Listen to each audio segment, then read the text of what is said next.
अमरीका ने इस साल H-1B वीजा लॉटरी के दूसरे राउंड के इनेकाद का ऐलान कर दिया।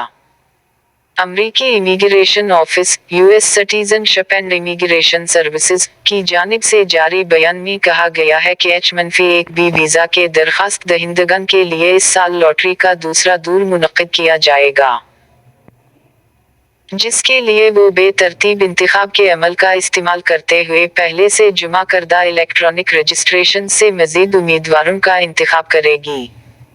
अमरीकी इमिग्रेशन ने बरस मार्च में माली साल 2024 के लिए वीज़ा लॉटरी के सिलसिले में एला दर्जे के डिग्री के हामिल उम्मीदवारों का इंतखाब किया गया था। ताहम वीज़ा लॉटरी के दूसरे दौर में तालीमी काबिलियत की अहलियत को नरम किए जाने का इम्कान है।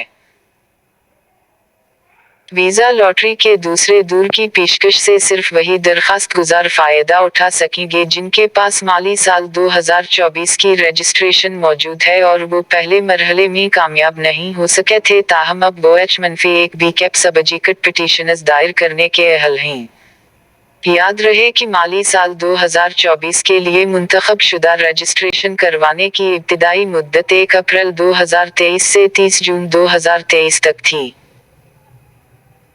अमरीका का H-1B वीज़ा एक गैर तारिकीन वतन वीज़ा है जो अमरीकी कंपनियों को गैर मुल्की कारकुनों को खुसूसी पेशों में मुलाजमत देने की इजाज़त देता है जिनके लिए तकनीकी महारत की ज़रूरत होती है।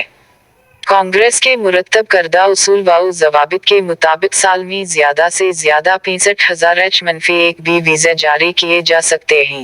तो दोस्तों ये थी आज की वीडियो कैसी लगी? अगर अच्छी लगी हो तो वीडियो को लाइक कर दो और for new updates you Faheem channel को सब्सक्राइब कर दो।